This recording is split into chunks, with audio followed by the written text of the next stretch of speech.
Hello, everybody. Welcome to the Saturday live stream. This is a little bit of an impromptu type of video because there's some things that are going on that I think maybe people will be interested in.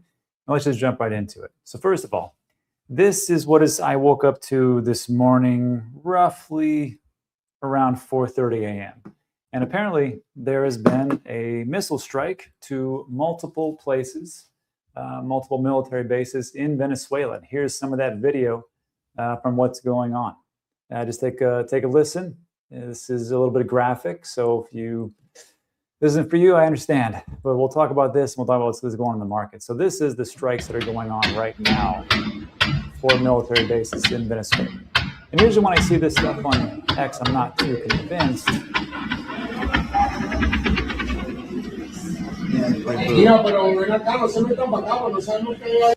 So I'm always curious to see, like, is this the reality? Is this AI generated? What is going on? And it seems like as time goes on, we get kind of suckered into all these different things that are happening. And are they real? Are they not real? So you have to go to the source, as always, just for every type of scam and AI stuff that's out there. So to go to the source, I went to Truth Social. And I don't believe that Donald Trump's account was hacked, because I'm actually seeing this in other publications. But here's what the President of the United States, Donald J. Trump, states. The United States of America has successfully carried out a large-scale strike against Venezuela and its leader, President Nicolas Maduro, who has been, along with his wife, captured and flown out of the country. Man, that's crazy. This operation was done in conjunction with U.S. law enforcement. Details to follow. There will be a news conference today at 11 a.m. at Mar-a-Lago. And that would be roughly 3 hours from now. Negative attention matter, and so on and so forth. So when I read this, I'm like, wow, that just got real. And you would think that we would have some pretty awful days as far as like this news coming out. Now, this is what we have right now as far as price action. You would think there'd be a little bit more of an alarm, but it looks to be going steady so far. This doesn't mean that we can't drop precipitously in the next hour, 2 hours, and especially as we get closer to that news conference at 11 a.m. at Mar-a-Lago. We can just see that Bitcoin's holding right around 90,000, Ethereum 3,000. Actually, things are up, which is kind of crazy. Let me refresh this. I don't think this is right. Yeah, that's right. And we can see that some of the things that are down, just Hyperliquid down 0.1%, H-bar down 1%. But that's nothing in the grand scheme of things. And if we take a look at, let's take a look at CoinGecko to see where we're at. And actually, the entire crypto market is actually up 1.3%, $3.1 trillion. So as this starts to leak out and people start to realize what's going on, maybe we'll see a little bit of a shift. But maybe, just maybe, people are seeing Bitcoin as maybe a risk-off asset finally, like it should be. But then the question you have to ask yourself is, well, if that's a risk-off asset, how is, say, gold and silver? Well, gold and silver markets are closed. However, you can take a look at PAXG, which trades 24/7, 365, tokenized asset linked to gold. And over the last 24 hours, it's actually down 1%. So interesting enough that you would think that gold, which would be a risk-off asset, would be going down. But that, of course, is PAXG, which is tethered to the price of gold. And spot gold, silver are closed right now. So that's what we know so far. But the question I have is, what does this mean geopolitically? This isn't a geopolitical channel. I can't answer that. This is all about what will happen to the markets themselves. And so far, there's relatively resilient, which is, to me, quite refreshing. I like to see that. But the question is, what is this? Now, if you live in Venezuela or family in Venezuela, please chime in the live chat, or if you're watching this afterwards, of course, in the comment section, and tell me what you think this all happens to be, and especially if you have ties to Venezuela or live in Venezuela. Apparently, as I understand it, very poor country, 80%, 90% of people are living below the poverty line. There is very few places where the internet is available. I think it's like 40 to 50% of people actually have internet, but they have rolling blackouts, a lot of infrastructure issues. And of course, this is just the things that I read. I have no idea This is just things that I see. I am not living there, so I can't tell you. So I asked the question, if you live in Venezuela, currently or have ties to the country, let me know your take on the current status. What has happened over the last 4 years, few years, both socially and economically. And from that, Juan Sejo says, I'm born and raised in Venezuela and left the country more than 10 years ago because of Chavez. My family, some of them still live in Venezuela, have been crying for hours now of happiness. It's the best day of our entire life. And well, there's a couple of things. First of all, again, not a geopolitical challenge, just kind of getting the gauge here. You have to wonder, like, is Juan really from there? And what's great about X is that if you take a look at people's profile and you see like when they joined, you can see that Juan here, he says he doesn't live in Venezuela. Account based in Dominican Republic. Okay. And we'll see if that holds true. There's another one here.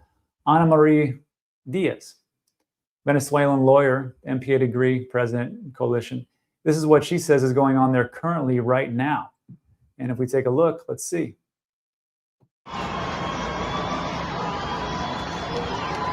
And these are people cheering in the streets. Again, that's just the information that I have.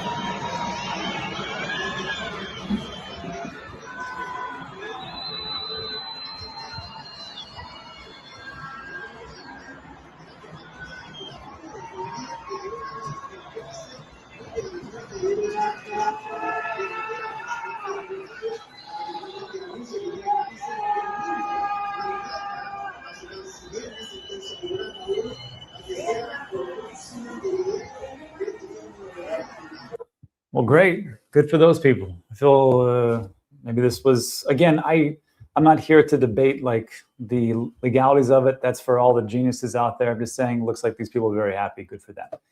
And if you take a look at who the Nobel Peace Prize winner is, I believe she was from Venezuela, and the whole thing that she ran on, or not ran on, but has dedicated her life to, was eradicating the inequalities of Venezuela. Again, not a geopolitical channel, just saying. And then I had to ask the question, where is Anna from? Is she from like, Canada or something? No, she's actually from Venezuela, and you can see that joined October 2009. Her account, though, is based in Spain. So just saying, but it looks like she's given her entire life to helping with Venezuela. So that's it for this one. Just want to see that if you're watching this right now, this is pretty early stuff. This happened just a couple of hours ago. So expect the market to respond in a litany of different ways. Right now, it looks like things are holding up pretty well. Hopefully that actually continues on. We'll see what happens. But before we get out of here, I think this is, well, it is still the 12 days of Christmas, right? And I want to thank everybody who has been donating and has been participating in the 12 days of Christmas. Now, the first day we gave away a bunch of Solana, I think like $600 worth. Then we gave away some TANGEM cards. Then we had Ivan on, Wes. We had, well, Ben, we gave away a lifetime subscription in the CRYPTOVERSE. Kraken gave away Kraken Plus. CoinLedger gave away Pros. Guy gave away Coinbrick Club. And then yesterday with Maurizio, we gave away around $500, actually $550 worth of Ethereum. So then today, days left, and that's it for today. So look, if you like today's video, which I know was kind of a depressing one, thumbs up, subscribe, all that great stuff. Now let's get into a little Q&A, answer your questions. We'll get out of here. What do you got? Right. This giveaway sounds sweet. It's not bad. I mean, it's not, well, I mean, it is free. It's free for 2 weeks. I mean, it's not like $500 given away like we did yesterday. But I mean, that was from my wallet. It wasn't like Ethereum Foundation gave me some Ethereum. Although DMs are open. Solana, same thing. BNB, Tron, Justin, if you're out there, I will take as much Tron as you can give me, and I'll give it away. That's it. Shaolin says it right. I just got a scam email from Ledger to talk about this. That's another thing. With Aura, some of my spam email went down. I was pretty happy about that. But they can improve on that, I think, because I get so much spam email. If they could wipe out spam email, I would say this is the best thing of all time. Oh, also, just so you know, like the price is pretty reasonable. It's like 10 to 20 bucks a month. So it's not crazy. Jason Boris says, don't touch Mexican cartels, but drum this up. Yes, I'm so proud. Did you see what happened in Mexico for, and I think it was a billionaire or very rich person who was, if this video doesn't get demonetized, nothing will. In Mexico, guy was with his daughter and his bodyguard because he refused to pay the cartels. He went into his like Lamborghini, whatever it was, got shot up 200 times, gone off this planet because he wouldn't pay the cartels. Cartels, nothing to mess around with. I still go back and forth, but in El Paso, Texas, which we live in Puerto Rico right now, but when we go back to El Paso, it is the safest city in Texas. And why is that? It's because the cartels want it that way, because they can transfer in and out. They don't want to have any problems with law enforcement. Just telling you, that's just how it is. Yeah. Brian says the Mexican cartels don't play. They wield those chainsaws. This is quite a show so far, I gotta tell you. Ordered a cat litter. Yeah.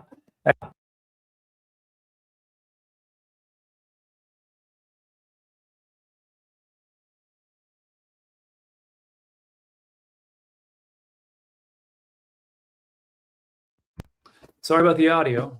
Looks like something wrong with my microphone. So it's going to sound really bad for a bit. I apologize. Let me see if I can fix this.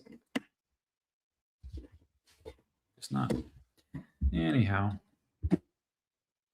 Huh, so strange. Well, we got to cut this one early. I'm sorry. I know people hate audio, hate crappy audio, so we'll cut it short. Anyhow, that's it for today. Sorry about the audio thing. But that's what's going on. We'll see what happens later in the day. There's a, don't forget, press release or a press conference at 11 Eastern time. So we'll see what Presidente Trump says. Anyhow, that's it. There's nothing else you can do about this. Get outside and try to stay away from too much social media. Thanks so much, everybody. See you guys in the next one tomorrow with Jerry V. Hall. Hopefully a better microphone.